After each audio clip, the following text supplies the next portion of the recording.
श्री गणेशाय नमः, श्री सरस्वती नमः, श्री कृष्णाय नमः। देखिए, पांचवें स्कंद का श्रीमद्भागवत महापुराण के पांचवें स्कंद का तीसरा अध्याय आपको श्रवण कराता हूँ। प्रेम से मन लगाकर श्रवण कीजिए।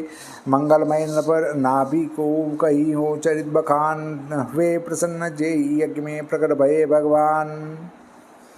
ता पाछे करुणायतन शोभा सिंधु खरार हे वे तावशवा भवन में लीन ऋषि ब अवतार। श्री सुखदेव जी बोले कि राजा परीक्षित, तदनंतर अग्निग्रह के पुत्र नाभि ने पुत्र की कामना के लिए अपनी भार्या मेरु देवी के साथ एकाग्रचित्त से यज्ञानुष्ठान करके भगवान यज्ञ पुरुष की आराधना की। श्रद्धा सहित पवित्र भाव से पूजा में वर्तमान राजा के प्रवर्ग नामक यज्ञ के कर्म हो रहे थे।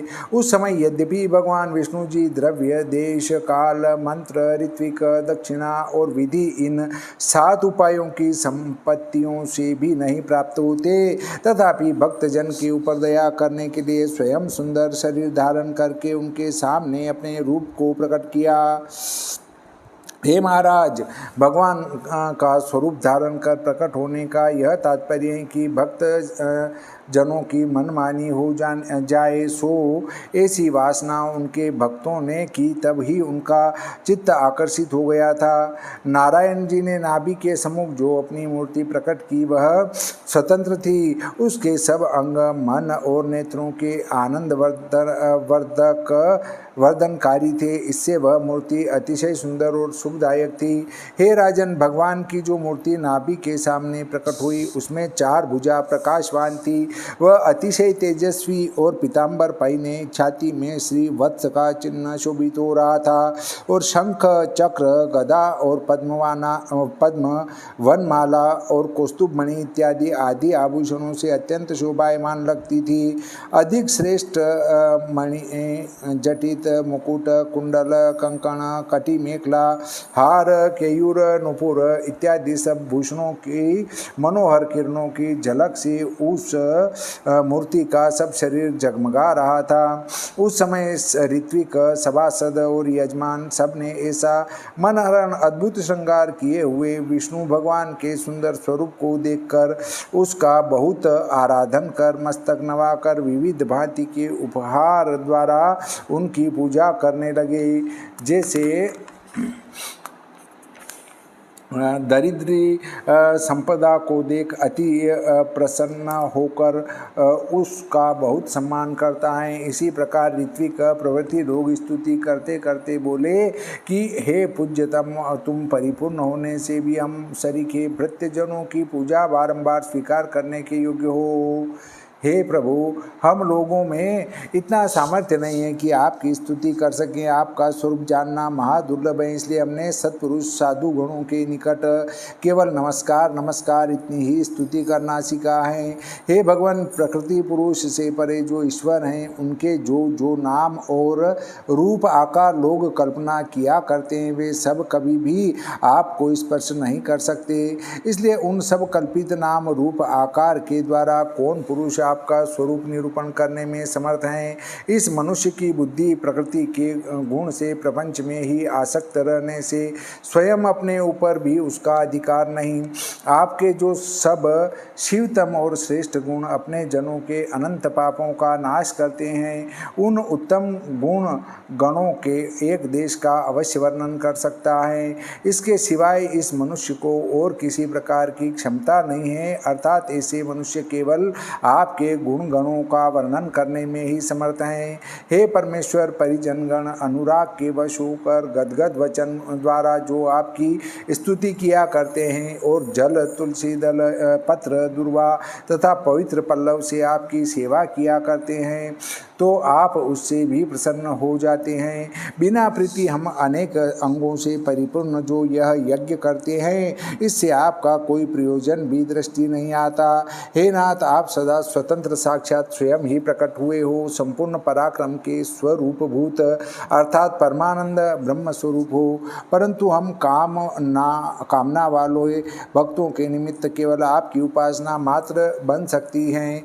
हे प्रभु, मूर्ख पुरुष स्वयं आपकी श्रेष्ठता को नहीं जानते, सो उनके निकट परात्यर्थ गुण वाली पुराण के द्वारा अपवर्ग मोक्ष नाम वाली अपनी महिमा तथा उनकी अभिलाषा सिद्ध करने के लिए तुम पूजित न होकर भी और दूसरे सापेक्ष व्यक्तियों के समान दिखाई पड़ते हो। इसलिए हमारी पूजा से आपका कोई उपकार नहीं होगा, सो यह हमारे ही उपयोगी होकर आपने अपना दास जानकर हमको दर्शन दिया। हे पूज्यतम, यद्यपि आप वर देने के लिए प्रकट हुए हैं, तथापि हमारे राजा के इस यज्ञ में जबकि वरदाता आप अपने भक्तजनों के अर्थात हम लोग के दृष्टिगोचर हुए, तब तो बस यही हमारा वर को हो गया। अब हम और क्या वर मांगे। हे भगवान, आपका दर्शन अति दुर्लभ है। जिन सब आत्माराम मुनि लोगों का वैराग्य द्वारा तीक्ष्णी भूत ज्ञान रूप अग्नि में अनंतमल जलकर भस्म हो गया है, उन लोगों के लिए भी केवल आपका गुण गण परम मंगलदायी होता है। इससे वे सदा ही आपके गुण समूहों की स्तुति किया करते हैं। हे प्रभु, यद्यपि आपके दर्शन से ही हम लोग कृतार्थ हो गए, तथापि एक वर मांगते हैं कि भूख लगने, गिरने, जम्बाई लेने, अंगड़ाई लेने और दुर्वस्था के समय पर जबकि हम आपको स्मरण करने में समर्थ हों, उस काल में और ज्वर व मृत्यु के समय भी आपका गुण सहित नाम हमारी वाणी से निरंतर निकलता रहे। हे भगवान, आपके सब नामों में के प्रभाव का हम क्या वर्णन करें, जिनके उच्चारण करते सब कलिमल विध्वंस हो जाते हैं।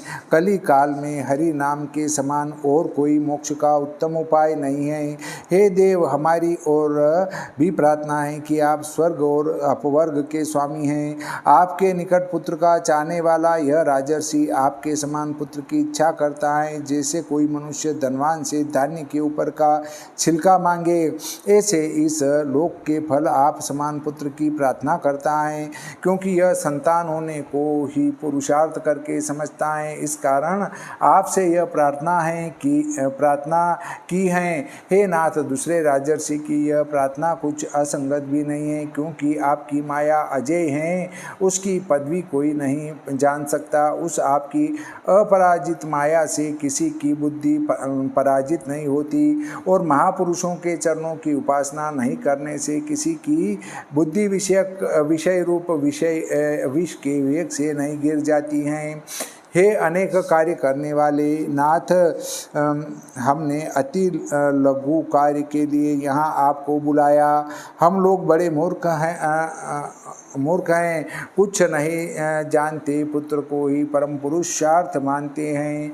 हे देव, आपके प्रति जो हमारी अवहेलना होती है, इसे आप सहन करने के योग्य हो। हे नाथ, आप सबको ही एक साथ समझते हैं, इससे हम यदि कुछ विरुद्ध बर्ताव भी करें तो भी उससे आपको असंतुष्ट नहीं होना चाहिए। श्री सुखदेव जी बोले कि हे राजन, अग्निग्रह सुत नाभि राजा के ऋत्वी को जनों ने इस प्रकार नद्यमय वाणी से श्री भगवान की स्तुति की। उसके पीछे जम्बूद्वीपाधिपति इस नाभि राजा ने जिन सब मनुष्यों को वंदना करने के लिए नियत किया था, जब वे लोग भगवान के चरणारविंद के वंदन करने में नियुक्त हुए, तब भगवान वासुदेव दया प्रकट करके यह वचन बोले।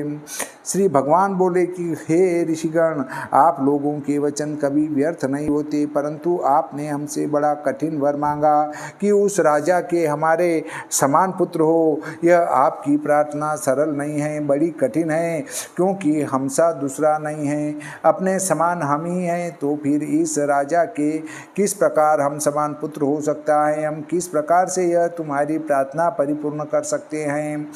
और तुमने यह वर मांगा है, जो कुछ भी हो, ब्राह्मणों का वचन मिथ्या होना उचित नहीं है, क्योंकि सब ब्राह्मण गण देवता के तुल्य हैं और ब्राह्मण कुल हमारा मुख है, ऐसा वेद में कहा है। इसलिए हमारे समान दूसरा कोई न होने से हमको ही नाभि का पुत्र होकर अवतार लेना पड़ेगा।